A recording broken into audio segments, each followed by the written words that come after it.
Bolsonaro, com inclusive a frequência de uma funcionária fantasma sendo dada pelo próprio Jair Bolsonaro no gabinete dele, isso tem que continuar a ser apurado. Há crimes aí.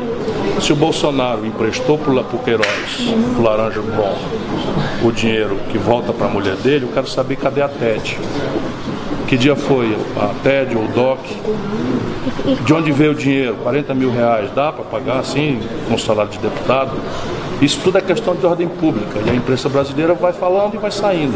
E como o governo tem reagido a isso? O que o senhor avalia? O que o governo tem feito é aproveitado essa leviandade da imprensa, que eu não creio que seja de má fé, absolutamente. É uma coisa mesmo dos tempos modernos, em que tudo é descartável, tudo é irrelevante, e vive distraindo vocês com esses papos furados aí.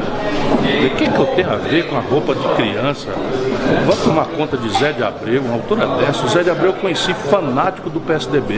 Eu, Ciro Gomes, fundador do PSDB, rompi com o PSDB e tal, conheci o Zé de Abreu, fanático do PSDB.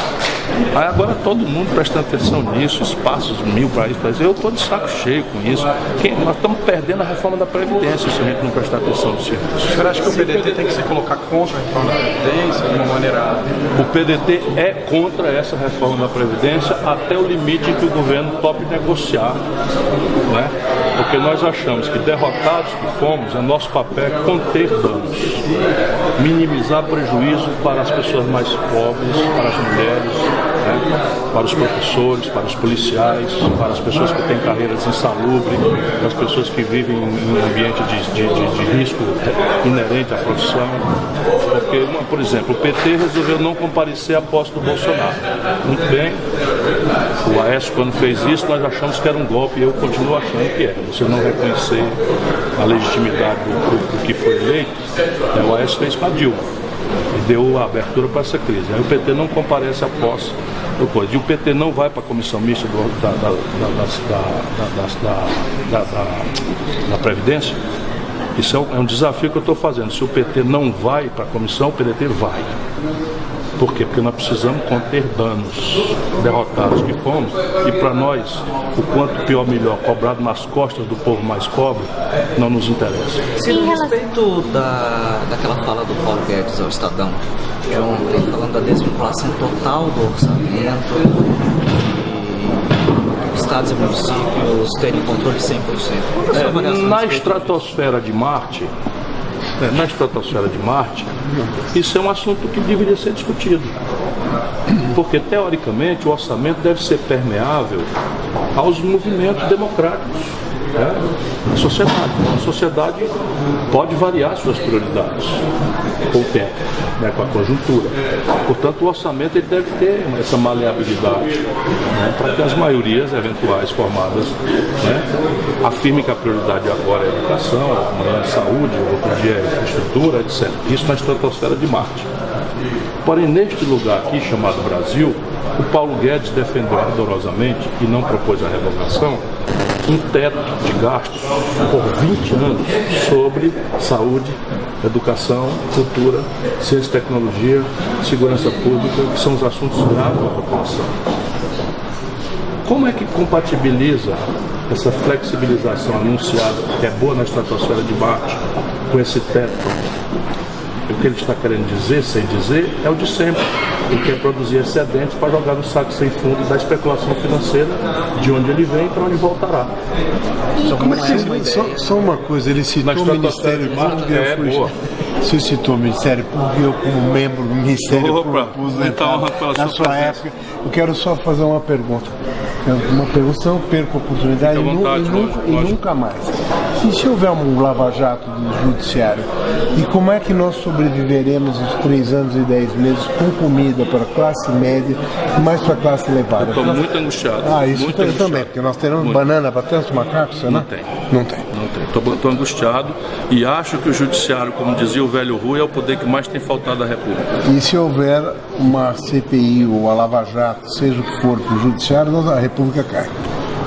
Provavelmente. Ah, bom. Provavelmente. Eu presidi a comissão. Estou consigo. Eu presidi a comissão de criminalidade organizada no Só governo. Só pode ser um homem muito reto para estar vivo e aqui. Então, com o Itamar Franco, não tinha essa palhaçada lá para já? Não tinha nada disso. Você viu agora, professor, os caras maravilhosos criando uma fundação com 2 bilhões e meio da Petrobras. Mas não pode, e dos Estados Unidos. Só fiscaliza a fundação, não tem meios para criar. Eu quero saber se nós vamos comer só até. É isso. Até lá. Um abraço, obrigado por ter vindo. O senhor saiu da eleição como o nome da oposição? Eu vou lutar com toda intensidade. O que eu não preciso necessariamente é me afirmar candidato. Mas o senhor vai... E assim, não estou negando que posso ser candidato. Eu estou dizendo que eu vou pensar 100 vezes antes de decidir ser candidato. Não é? Então é só isso que eu estou dizendo. Agora, o que eu tenho? Um livro está pronto, estou fazendo as últimas revisões, vou lançar por aí afora, vou fazer palestra de manhã, de tarde, de noite, tenho uma agenda no Brasil e fora do Brasil, vou lutar como um bom rapaz. Né? E converter um espaço para convergir no nome de uma pessoa só? Uma candidatura de centro-esquerda? Nesse momento, como há um brutal vazio prático, isso é um fenômeno natural na política, você tende a hipertrofiar as diferenças. E até a hora de hipertrofiá-las. Eu, por exemplo, não aceito mais a hegemonia desse lado bandido do PT. Não aceito mais. Acabei de elogiar o senador Suplicy, que nunca apareceu em lista de nenhum, e é um petista absolutamente querido, honrado, como citei o Tasso Genro, como citei o Olívio Dutra, como citei o Fontana, e poderia citar, enfim, muitos outros, gente séria. O Haddad também eu cito como homem de bem, né? Mas esse lado quadrilha eu não aguento mais, não quero saber e vou enfrentá-los. Acho que eles são corresponsáveis por esses malefícios todos que o Brasil está vivenciando. E com eles agora, daqui a pouco tem a luta real. Qual é a luta real? Vai ter uma comissão mista da Previdência. Eu quero o PT lá dentro. Por quê? Porque eu quero juntar o máximo de votos que eu puder para conter danos. Tentar tirar essa comissão da bolha de Brasília e levá-la ao Brasil real. Trazê-la para discutir com as centrais sindicais, trazê-la para discutir com os empresários, trazê-la para discutir com a universidade, enfrentar o debate com as corporações, explicar para o sindicato do magistério como é que eles vão fazer para pagar 20 anos contínuos de contribuição e ter uma idade mínima de 65 e 2 anos para se aposentar, dá, portanto, 40 anos de aula. Vou levar para os policiais a discussão se eles aguentam com 65 anos, mais 40 anos de contribuição, se eles conseguem correr atrás de bandido nessa condição. Por que não se cobram as fraudes da Previdência? Por que se faz renúncia? Vamos lá, Jovem. Queria te fazer 3 perguntas. A primeira é que durante a tua campanha, eu acho que foi na UFMG, falaram que a tua campanha não estava tão conectada assim com o povo, com a população, não tinha tanta base social e enraizamento social. Né? E a gente sabe que o MST, o MPST, a Ponte, está muito associado ao PT, assim, ainda hoje. Você acha que isso foi uma barreira assim, para o teu enraizamento social nos rincões do Brasil? Veja, isso é a conversa petista, que pensa que ter base social é cooptar, subornar, sabe, censurar, controlar as cabeças da sociedade civil. E aí fica falando só, porque viraram tal. Agora, na campanha, das 6 maiores centrais sindicais brasileiras, a CUT ficou com o PT, as outras 5 ficaram comigo. Hoje a minha tropa está ganhando tudo quanto é de Grêmio Estudantil em todo canto. Nós do PDT estamos mais fortes do que o PT na Uni, em todos os outros lugares. Então, por quê? Porque eu não quero cooptar ninguém. A Vox Populi publicou uma pesquisa na véspera da eleição, subornada pelo PT, que replica as piores práticas dos piores partidos, dizendo que a eleição estava 50% a 50%. Vai na internet para ver. Esse 247 recebe dinheiro do governo para mentir igual a Veja faz, a serviço da direita. São exatamente a mesma podridão, a mesma coisa, a mesma falta de escrúpulo. E tem a arrogância de falar em nome da sociedade civil brasileira. Sabe quando foi o resultado das eleições no Ceará? Eu ganhei a eleição e o Bolsonaro tirou o 3º lugar. Sabe qual foi o resultado aqui em São Paulo, onde o Haddad tem atuação? 68% Bolsonaro, 32% Haddad.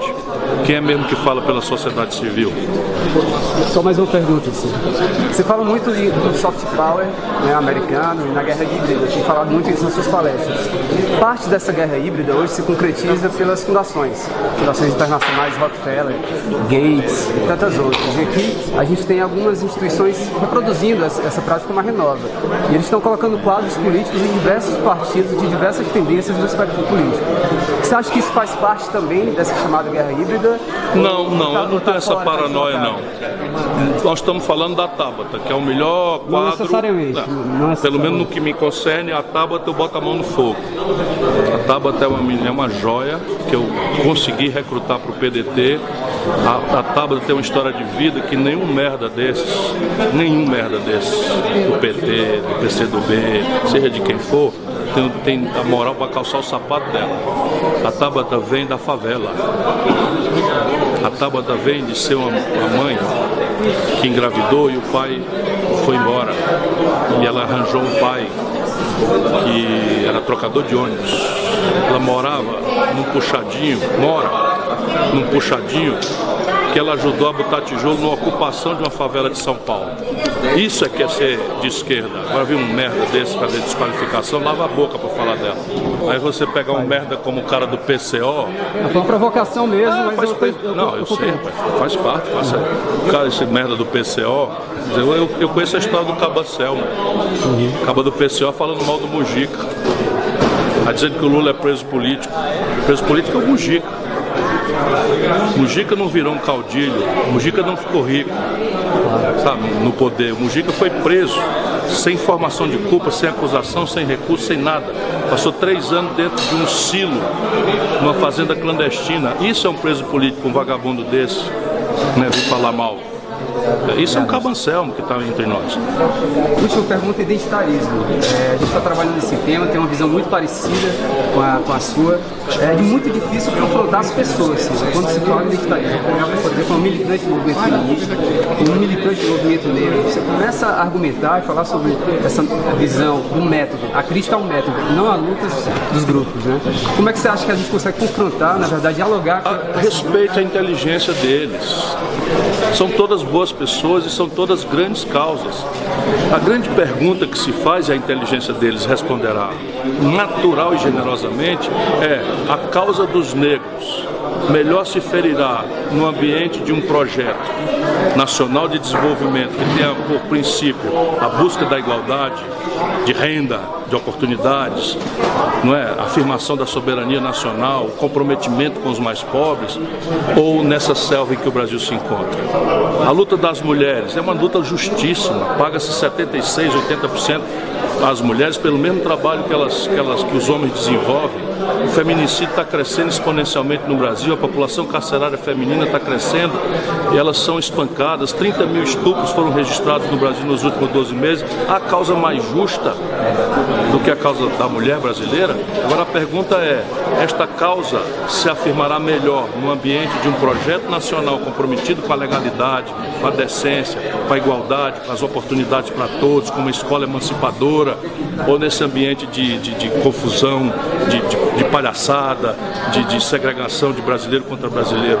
E a grande questão para mim é só a seguinte: o Brasil real que eu conheço é cristão, crescentemente neopentecostal, evangélico, crescentemente os movimentos mais conservadores da Igreja Católica, e essa imensa maioria se afina conosco na causa dos pobres, se afina conosco na causa do enfrentamento da ladroeira, se afina conosco na afirmação do interesse nacional.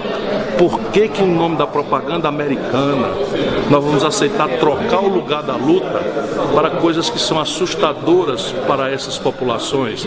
Por que a gente não tem a humildade de compreendê-las e evoluir com elas, ao invés de afirmar nossa superioridade falsa, tosca?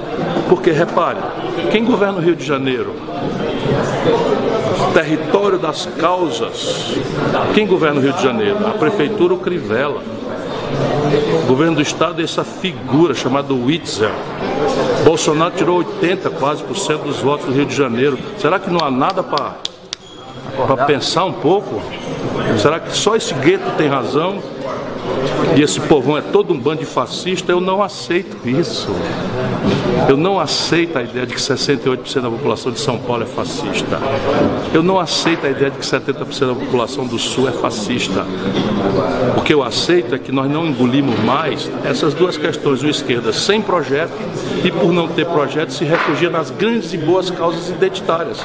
Então o que eu quero? É que as causas boas identitárias se firam dentro do ambiente de um projeto nacional emancipador, justo, que lute pela paz, pelo respeito, pela tolerância.